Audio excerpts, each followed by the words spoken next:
If you want to work remotely, you must know that your productivity is in your hands. And in this video, I'm going to be sharing with you 6 productivity hacks that have helped me have a smooth remote working experience. Don't go anywhere.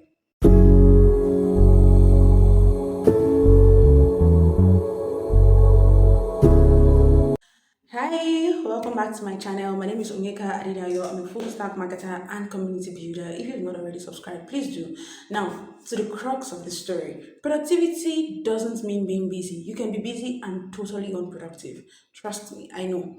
And if you want that to change, if you want to ensure that at the end of every day you're taking off your goals, you're hitting your KPIs at work, and your remote work experience is totally awesome, here are the 6 hacks that you need to use. Number one, set alarms.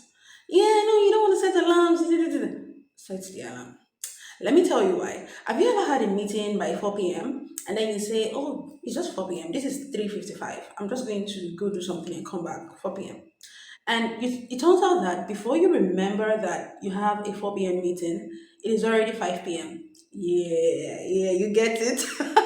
That's why you need to set that alarm. So go and set it. Number two, prepare.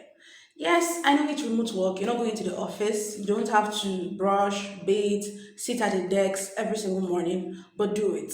Because it shifts your mind from, oh, I'm just working from home to I'm actually at work, right? I have a desk and I have started to cultivate the habit of preparing, like brushing, bathing before going out to do like anything work related. And it really helps because I just know that, okay, when I'm here, I'm at work, right? And it makes it easy for you to just get into workflow, and it also removes that feeling of putting work aside to rest or to Netflix and chill and things like that. So preparation, super important.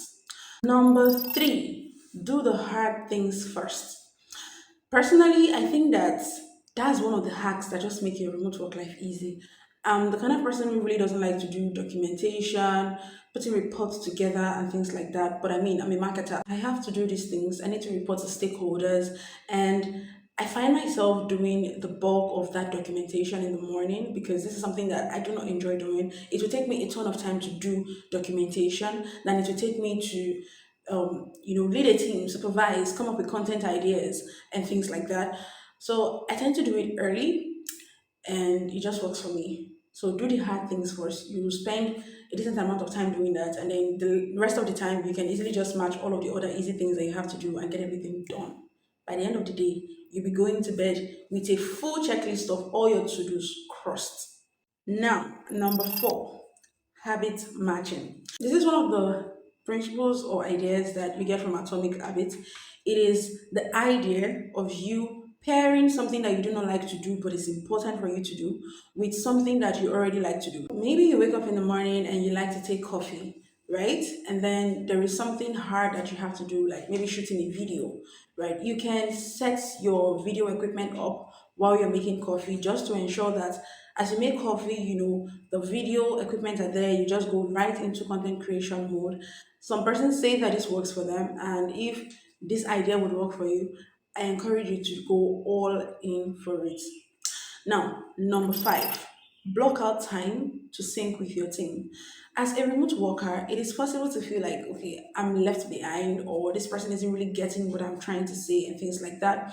As someone who leads a team at different organizations, one of the things that I practice is reaching out to team members and saying, let us have 1 hour to ourselves where we are just going to brainstorm and come up with something.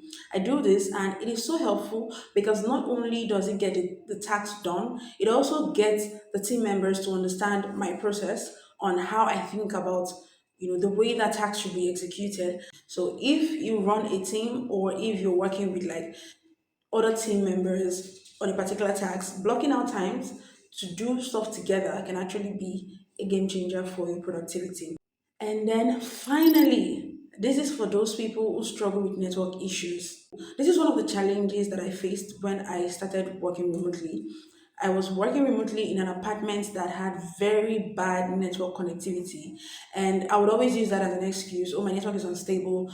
I can't do this because my network is unstable, and things like that. But in this era, there are tech hubs everywhere. Look for a tech hub around you, Go there so that you can have a seamless work experience. When people see you as unstable, there are so many things that you cannot enjoy. They do not trust you with certain tasks, and there is always that feeling that, oh, this person may not be able to deliver. This person is unreliable. So you don't want to be that person. You want to make sure that you are delivering as you should. Because if you can't hold yourself accountable and be responsible for the tasks you're doing as a remote worker, my dear, you can't survive remote work. You have to be personally accountable and responsible for what you're doing. So these are the hacks that I have for you if you want to work remotely and are looking for, oh, how to stay productive, right? If this was helpful, let me know in the comment section. And if you have other tips, by all means, share it because I also need those tips. So thank you so much for watching. If you made it up until this end, make sure that you hit the subscribe button and I'll see you in the next video. Bye.